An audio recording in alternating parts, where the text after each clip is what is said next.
আমাদের কপালটাই খারাপ। বাবা মাকে প্রমিস করেছিলাম যে মাধ্যমিকে ভালো রেজাল্ট হয়নি, উচ্চ মাধ্যমিকে গিয়ে খুব ভালো একটা রেজাল্ট করব। আর এত বছর ধরে এগুলোই দেখে আসছি যে দাদা দিদিরা যারা মাধ্যমিকে ভালো রেজাল্ট করতে পারে না তারা পরে উচ্চ মাধ্যমিকে ঠিকই ভালো রেজাল্ট হবে। আমিও ভেবেছিলাম যে উচ্চ মাধ্যমিকে একটা ভালো রেজাল্ট করব, সম্বর্ধনা পাবো, সবকিছু হবে। ধুর বাবা, আমাদের বেলায় পুরো সিস্টেমই চেঞ্জ করে দিল। আমাদের তো আর উচ্চ মাধ্যমিকই থাকলো না, তার আবার ভালো রেজাল্ট, আর তার আবার গিয়ে তোমার সম্বর্ধনা, আর তারপরে পুরো বাস ঝাড় যেন তুলে এনে বসিয়ে দিয়েছে।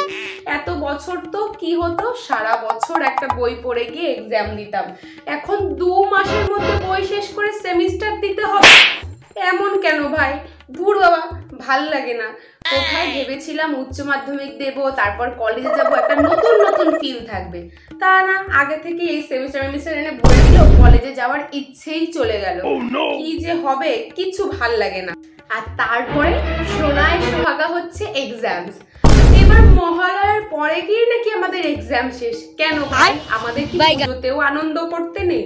মানলাম ক্লাস 11 একটু পাখনা গজেই ছিল, তা বলে এইভাবেই পাখনাটা ছাটিয়ে দিতে হলো। আর তারপরে কলেজে যাওয়ার যে একটা ইন্টারেস্ট থাকবে সেটাও তো পুরো মাঠে মারা গেল। আর কলেজে যাবো কি, আমাদের আগের বছরের দাদা দিদিরাই তো এখনো কলেজে যেতে পারলো না। মনে হচ্ছে এবার ওদের সাথে একসাথেই আমার কলেজে যেতে হবে। কি যে হবে ভাল লাগে না।